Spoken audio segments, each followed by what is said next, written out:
Good day, especially to the one and only Mr. Go and to our local and international community viewers. Yes. Good day. Yeah, good day, guys. So now, why we are here for today? Why we are here for today? I don't know. Because today we are going to discuss to all of you our understanding about language in action. Yes. So now, what is with language in action? So what will be our viewers' expectation to our discussion for today? So the viewers are also expected to know how powerful the language is and how it greatly affects the actions of every individual. So now, let's proceed to the presentation. So here are the parts of our presentation. So now, we're going to identify how we use language in culture, ethnicity, gender, status, and styles. So learning to use language means learning much more than how to pronounce sounds, construct and recognize words, and produce grammatical phrases and sentences. It means learning how to use those words and sentences in actual situations. So that means language is More than just understanding about the structure or the rules, the grammars of it. So during our discussion for today, we will understand deeper of that. The concept that we are going to discuss for us to deeply understand language in action is, the concept of indirection. and what do you mean by indirection? So indirection is a speech style often associated with American speakers. So indirection also means making a request without directly asking for it. And also, indirection can be used to decline or accept offers. And for deeper understanding in direction, we're going to provide to you examples from the text. So the first example for us to understand more about what indirection is and what is the connection of indirection to language in action. So we have there the first example. So the first example that we're going to give you, and that is from the text, so that we can understand more about indirection and what is the relation of indirection to language in action is, The corn pudding in the context of Kansasism versus the Boston style. so now what's with the corn pudding and why is that there are two concepts? You have the Kansasism and the style of Boston. So let me first tell you a story. I'll use my language, Filipino.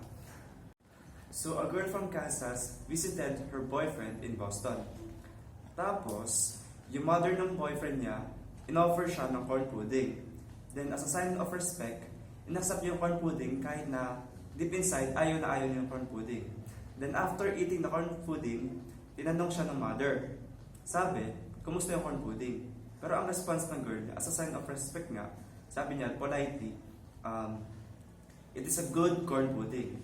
Which in Kansas, parang ibig sabihin niya doon, yes, thank you po, na-appreciate ko po na binigyan niyo ako ng corn pudding, kaso mas ma-appreciate ko yan kung hindi niyo na pa ako bibigyan. Parang ganun yung nangyari. Then, yung mother ng boyfriend, as from Boston nga, Derek, akala niya is nagustuhan ng babae yung corn pudding. So, in the end, ang nangyari, kumain ng corn pudding ng babae kahit na ayaw yan na. So, kawawa naman. So that's the very concept of indirection. Yeah. Diba? Na, ayun nga, para magtitiis ka, it's a sign of respect, magtitiis ka kahit na ikaw ay mahihirapan. And that's very sad. Medyo wala po yung bukod. So parang ang gusto ko naman ipalabas dun sa kwento na yun na pag dahil hindi alam ng nanay niyan, yung indirect approach sa Kansas na misinterpret niya yung girlfriend ng lalaki. So, ayan nga. So, I like your corn pudding. Para sa mga taga-Kansas, it's not really my favorite dish and I appreciate not having it anymore. So, we'll give you another example. So, the next example that we're going to provide you about indirection is the Ukrainian no versus the Canadian no. So now what is with Ukrainian no and Canadian no?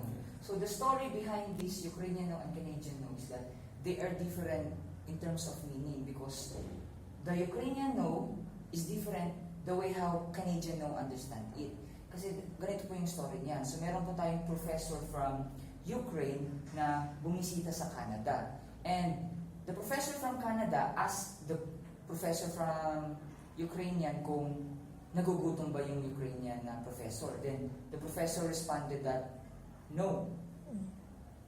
For the Ukrainian professor, no for them means that ask me once more or ask me twice more, thrice more, kasi for them, directly accepting a food offer is very awkward or very embarrassing for them. But for the Canadian people, the moment you say no or you decline to a certain offer, they understand it as literally no.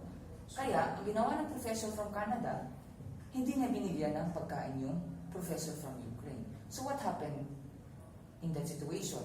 Nagutom po yung Ukrainian professor. Kasi nga, yung sa pagsabi niya ng no, ang pagkaunawa ng Canadian professor ay hindi talaga siya nagugutom. And ang nangyari, umamin yung Ukrainian professor na, "Sir, I am really hungry talaga. And what do I mean by that no is that ask me more, ask me twice, ask me thrice para sabihin kong yes, nagugutom ako. Because if I directly say that, yes sir, I am very hungry, oh, that is very embarrassing for them." So, nung nalaman ng Canadian professor na ganun pala sa Ukrainian no, every time na may nagsabi sa kanya na yes or no, tinatanong niya na, is it a Ukrainian no or a Canadian no? Para alam niya na kung ano ang gagawin niya in the different context ng paggamit ng yes and no. And that is how indirection works for them. So, in Philippine context, what do you think is the best example for that? In Philippine context siguro is yung every time you offer or you ask someone food, halimbawa, gusto mo ng pagkain? O halika, kain ka dito. O pwedeng ang meaning nung nag-aya sa'yo na kumain is gusto niya lang talagang irespeto yung presence mo, although hindi niya talaga in-offer sa'yo yung food. O pwede rin na ang intention nung nag-offer sa'yo ng food ay talagang gusto kanyang bigyan ng food. Or in other situation naman, pwedeng halimbawa ako, at meron kang pagkain, tapos sabihin ko sa'yo, uy, ang sarap ng pagkain mo. Kahit hindi mo sabihin doon sa tao na kukuha ka ng pagkain, doon pa lang sa pagsabi mo na gusto mo ng pagkain niya, you are indirectly saying that you want his food. So kahit sabihin ko, uy, ang sarap ng pagkain ha, din sabay dukot ng pagkain. So that is also a kind of indirection. Because Words and phrases can take on very different meanings in different situations or contexts.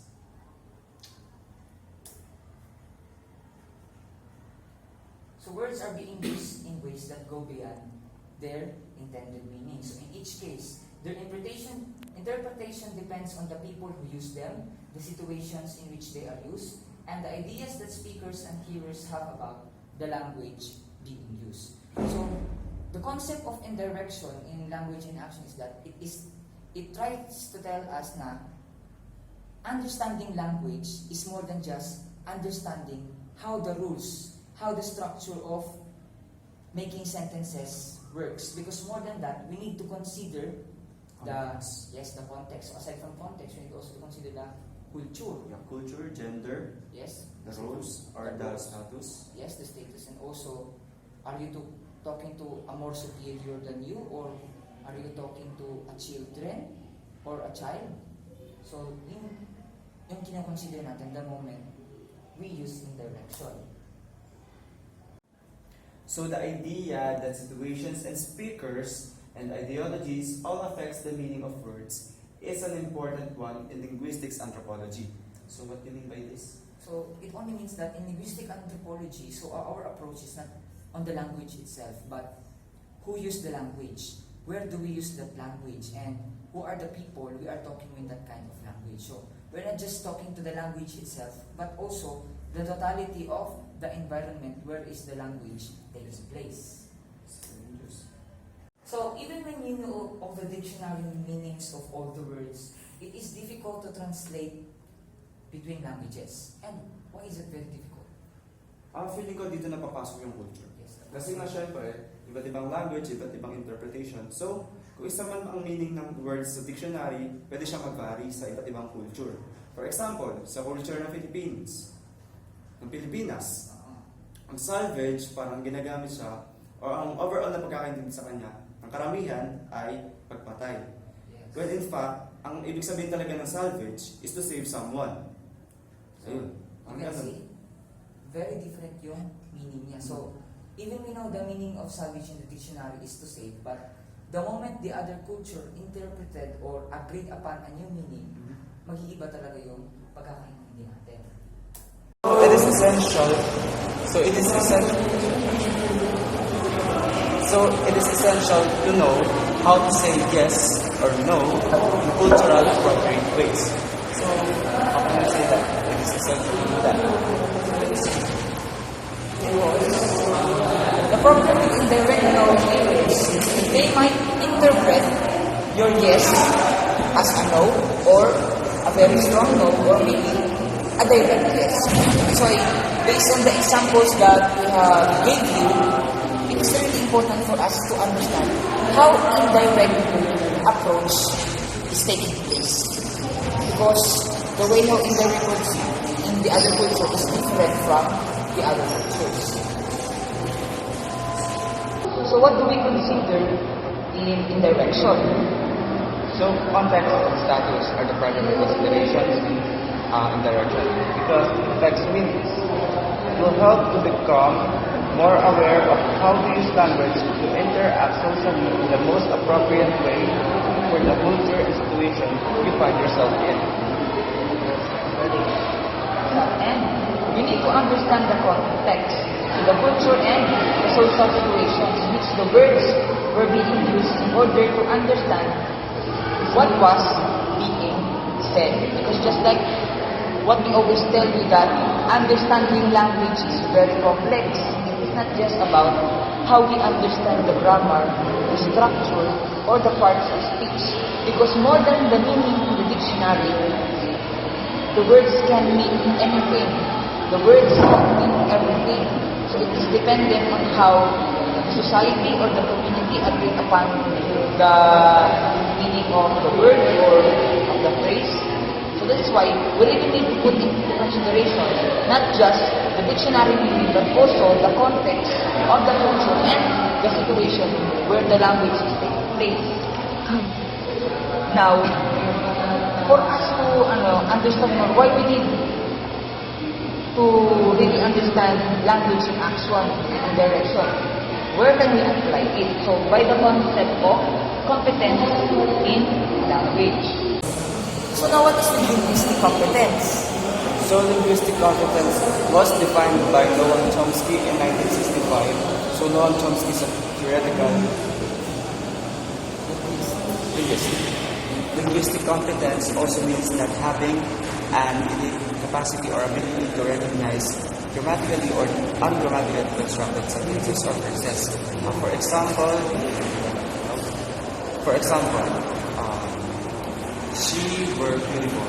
Then, by having a linguistic competence, you already have the capacity or the ability to recognize that she or that where is ungrammatically used because where is plural while she is singular. So, that. But linguistic competence for linguistic anthropologists is very problematic because the idea of linguistic competence is very restrictive to the concept of grammar and structure of sentences. Because for linguistic competence, language is more than that. And linguistic competence or the idea of knowing terms is that it's very impossible because according to this concept, we are trying to imagine a perfect society or a perfect community that everything is ideal. Ideal speaker, ideal hearer, and there is one grammar or one rule for language instruction. That is why linguistic competence is very problematic. Now,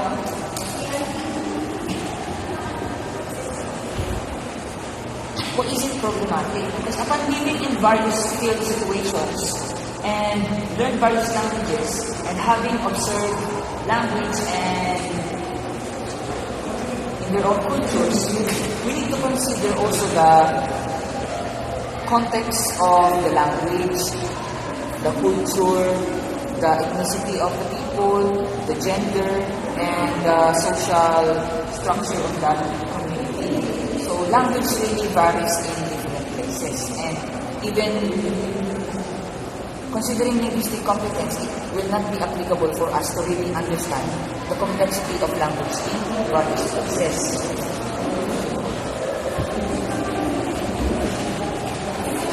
So, for example, this sign. So this sign can mean anything. So depending on how the society agreed upon the meaning of this sign. So no dictionary can define it as it is. So meaning it has many different meanings, and we need to consider that. So that is why linguistic competence is not really acceptable for linguistic anthropology. Now, what we need to consider that rather than linguistic competence, what we must have is the communicative competence. Because in order to use language successfully in a variety of social and cultural contexts and with a variety of people, we need to consider this one. Because in communicative competence,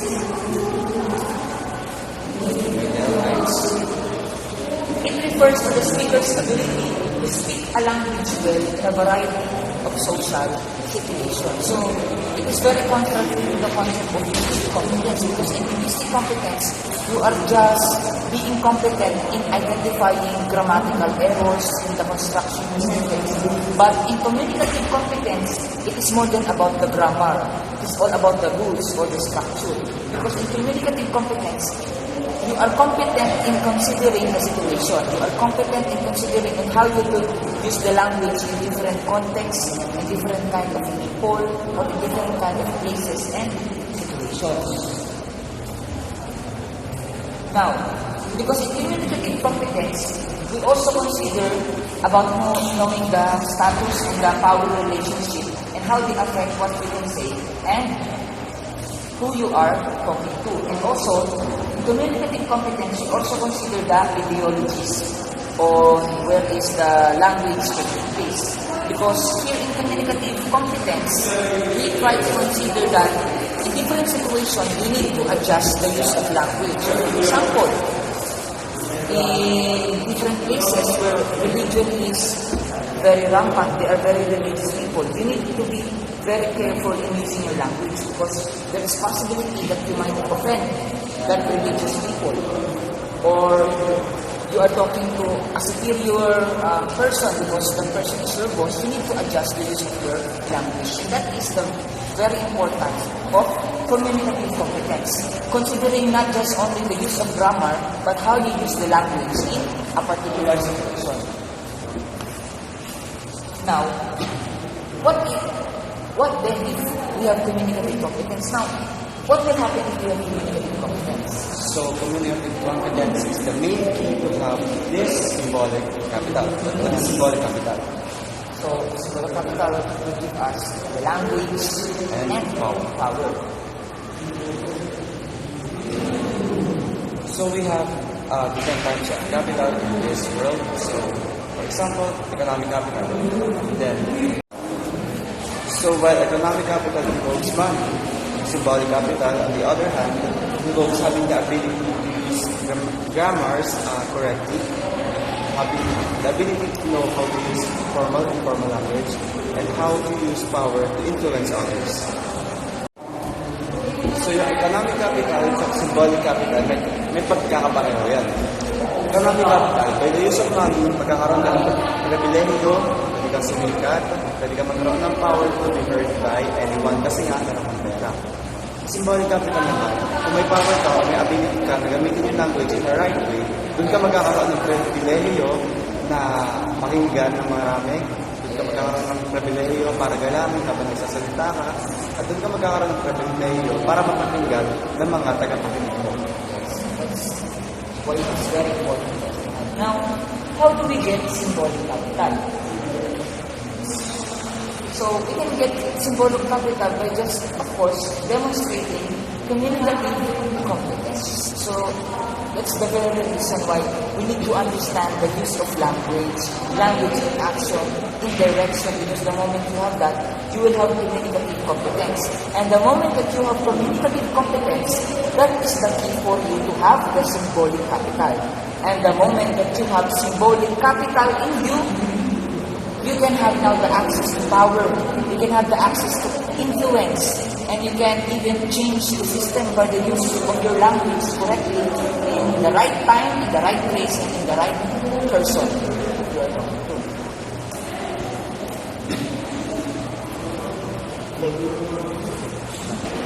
You may have communicative competence and therefore symbolic capital in a more marginalized group.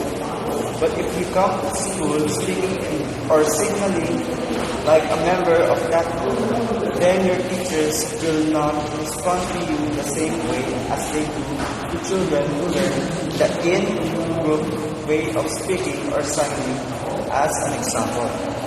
The very idea only of this is that the moment you have communicative competence as your symbolic capital, you have the ability or you have the power to adjust in different situations. And the moment you are able to adjust your language to different contexts and in different situations, that can save you from trouble. Because imagine, if you are this kind of person, you don't know how to adjust, and the language that you use with your friends is that you use vulgar words, you say bad words, and the moment you talk to a higher person, for example in the academy, you're talking to your professor, and you're not able to adjust your use of language, and still use vulgar words in talking to your professor, you might get in trouble. So that's why communicative competence as a symbolic capital is very important and also very powerful for you to adjust in different situations.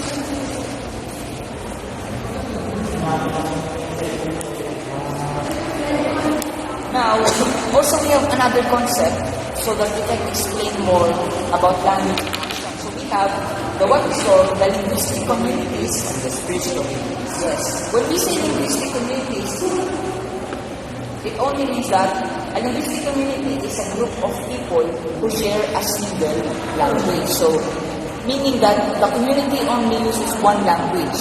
And that one language, they all know how the grammar works, the structure of it, and what is the intended meaning of it. And when we say speech communities, So speech community, in contrast with the linguistic community, speech community involves or considers two or more languages. So they are either bilingual or multilingual. so while a linguistic community may emphasize it's monolingual because they only use one language, a speech community can be multilingual or multi-dialectal. And now, for the application of it, now, so there is also the concept of community of practice. So when you say community of practice, it's a group of individuals who interact regularly and developing unique ways of doing things together. So for us to totally understand this community of practice, it only tries to tell us that the moment we create a group of people, and because we are interacting with them regularly, we were able to create unique use of languages. So for example, because you are interacting regularly to your co-workers in the workplace, so with that regular interaction with your co-workers in the workplace, you were able to create a unique use of language, or you were able to create a unique actions that is different also from the other group of people. And you have unique ways of using language or doing actions in the workplace. You can also have unique ways of doing actions and using language in the academy, together with your classmates, or unique ways of using the language in your family. So that is the very concept of community of practice. That the practice varies depending on the kind of person or the types of person you are dealing with and how regular you are interacting with them. And also another concept that will explain the language in action is that the ethnography of communication. So what is the ethnography of communication? It is The approach to understanding language in action. It is why. What do we study in ethnography of communication? So the ethnography of communication don't just study the language itself, but when we say ethnography of communication, we also understand the user of the language. the environment, the context, and the culture where the language is taking place. So we're not just focusing on the language itself, but on how the language is used and who uses the language and where do we use the language. So that is the very focus of ethnography of communication. That we understand language not just in the simplest terms, but in the more complex way, which is the language in action. So the point is that communities of practice exist in which individuals establish relationships or signing together. So that can also be applied in the community of practice because we use ethnography of communication there because from that we were able to understand why this community of practice varies in using language. And through that we identify that because the context, the type of people or the group of people being together and their social roles. So it also affects the kind of language they are using and the way how they use it in different situations. Now, there's also another approach for us to understand language in action so that we can easily understand how does language takes place in different situations in different contexts. So the first one, so it is the acronym SPEAKING. So SPEAKING stands for different concepts that we need to consider the moment we understand language in action. The first one is the setting. So we need to consider the setting or the very place of where the language is taking place. Next. So the second is the participants, who are your listeners, or who are you talking to, and how they should respond. Yes, and the next one is E for ends. Ends meaning, the moment you communicate and you use your language, you need also to consider what must be the very point of your conversation. Are you trying to convince? Are you trying to inform? Are you trying to argue, to debate? Or are you trying to tell something to the person you are talking to or to the group of people you are talking to? Aside from that, The sequence. yes, the sequence also, we need to consider the sequence. When we say sequence on the way how the conversation is working, who are the people talking, who talks first, who's the second, do you really need to respond or do they really need the feedback of yours? So you need to consider the sequence of how does the language is taking place during conversation, so during the moment that you are using it. Next So one. next is key. Key also, we need also to consider the key. So we need to consider the terms, that we need also the instrumentalities. What is instrumentalities? So instrumentality involves how the message or the language is delivered. It's through through text or through online because we believe that online or in social media it has a different culture from the actual or I mean the actual section. Next is the norm. So we also need to consider the norms because in different contexts there are different norms. The people in the community might consider those words as taboo or might be offending to them or offensive to them, or the other communities might consider it as normal. So we need also to consider the norms the moment we use the language so that we can adjust to the use of our language. And the last one, Is the genre. so when you say genre, it only depends on what is really the approach the moment you use the language. Is it a historical approach? Is it an informative approach? So the genre, or are we talking to children? Or are we talking to adults? So these are the other approaches or the other concepts we need to consider the moment we really need to understand language. So script. Yes. So that can be easily remembered. It was put by their times into an acronym so that we can easily remember it. So, in overall, So language, in short, took on much of its meaning from culture and in particular from the situation in which the language is used. Summary. so that is the very overall summary on what is language in action. That understanding language is more than just understanding the grammar, the rules, the structure, the parts of speech, because more than that, understanding language is a very complex one. That language took its meaning not just in dictionary, but on the culture and in the situation where the language is taking place. And for us to provide more what is our very insight or our very understanding and what is language in action and what is the relevance of understanding it in our society. So we're going to show you some meanings that will enlighten us that understanding language is a very serious one. So now we will going to provide you our overall insight or understanding about language in action. So we will provide you some memes, some images that will summarize our understanding about the topic and what is its relevance to our society.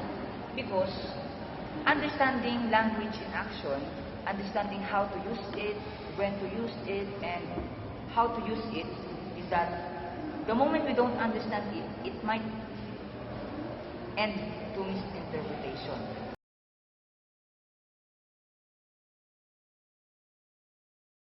As you can see, misinterpretation everywhere. Because if we don't really understand how the language is being used in different contexts or different situations, it might result to communication breakdown. Because the intended meaning of the word is being misunderstood by the other person in different cultures. But the moment we understand language in action, the moment we understand that language must be used accordingly to the context, to the situation, to the culture, to the type of people where it is taking place, we can avoid misinterpretation. Aside from misinterpretation, the moment we understand language in action, it might not result to more arguments. Because the moment we really use language appropriately, according to how it should be used, so we can avoid arguments that is not really arguable. Because the moment you have been misunderstood, it might result to different arguments with other people. And also, language in action tells us that we need to break that kind of connotation or that kind of culture that understanding language is an easy one. Because in fact, language is very complex. Because just like what we always tell you, that understanding language is more than just knowing how the words are formed, the grammar, the rules, the parts of speech, the structure of it. Because more than that, more than the meanings in the dictionary, we need to consider also the other factors that really affects the true meaning of language.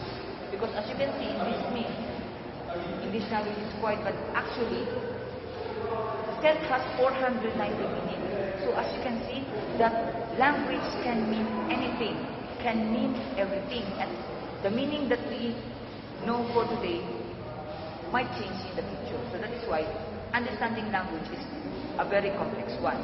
And understanding language in action can help us to understand it more. But what is its relevance in society? Because more than that, it might not just result to simple misinterpretation in a simple conversation. Because the moment that we use language not in the appropriate way, we use language not on the context or not in particular to its situation, it might result to a more problematic effect in our society. So just like this example.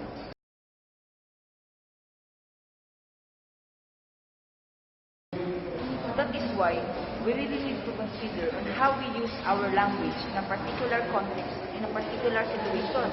Because the moment we use it not appropriately, it might result to a bigger problem or a bigger effect in our society. So just like in our example, the President of the Philippines, even though the President is just joking about arresting the tambays, because the Philippine National Police and the people consider that the language of the President must be taken seriously, so they take it seriously. So the Philippine National Police arrested 5,000 tambays in Metro Manila. But what did the President say? That I never ordered arrest of tambays. So as you can see, there's a very big effect the moment that you are not using the language correctly in the particular context and in particular situation, because you are the president of the Philippines and you must use your language appropriately, because the people might consider and will always consider it as a serious thing. So aside from that, when the president orders the shoot to kill order, even though the president is not really directing the Philippine National Police to do that, some, maybe not all, of the police might consider it serious. That is why it might result to the slaughtering of our fellow countrymen. So as you can see, not understanding language in action is not just resulting to a simple misinterpretation in a simple conversation. It might affect very big in our society. Because as we all know that killing one life is already too much. And killing hundreds, thousands, and millions of fellow Filipinos, that is a very serious one. And the use of language has a very huge influence on how does it happen in our society today.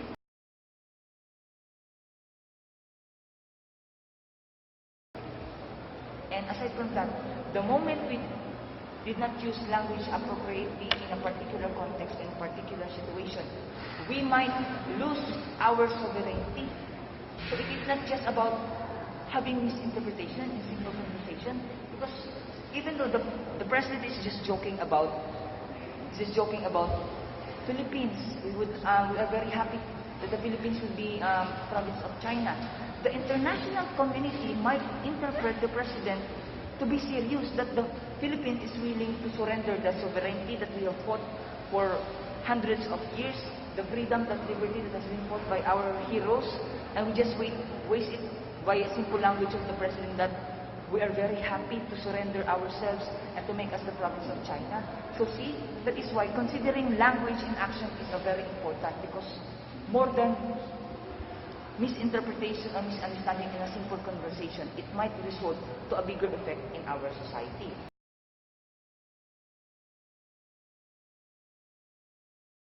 And for a broader aspect of understanding language in action, as you can see, that means because the moment we use the language not in a proper manner or not in a proper context, it might result to the extinction of the human race.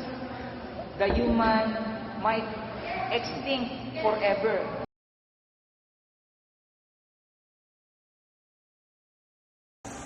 And the worst thing that could happen the moment we don't understand language in action and how it should be used in a particular context, in a particular situation, is that we might end losing humanity. We might extinct in the future, because misunderstanding by world leaders could result to another world war. Imagine if the President of the United States of America misinterpreted the President of North Korea. It could result to nuclear wars. And imagine, in a simple use of language and not using it appropriately in a particular context, in a particular situation, it resulted to mass devastation, killing of the human lives, and it could end or result to the extinction of humanity. And that is why understanding language in action is very vital, very important, very relevant, because it is more than misinterpretation in simple conversation. It could really have a bigger effect in our society. And that is for us, our understanding about language in action, because we believe that the art of communication is the language of leadership. And why? What is leadership? Because our leaders are the ones who create the laws, create orders, controls the system, and how to shape the society and how it works. And the moment that we use language effectively, we also have effective leaders, because, of course, our leaders use language to convey their ideas and to create future. And because leadership is the capacity to translate vision into reality. So the moment we use language effectively and we have effective leaders, that's the time we are going to translate our bluest visions into reality. And that's the time we create, maybe not perfect, but a better society. And ladies and gentlemen, from the local and international community, that is how we mean by language in action. That's all. Thank you. Bye-bye.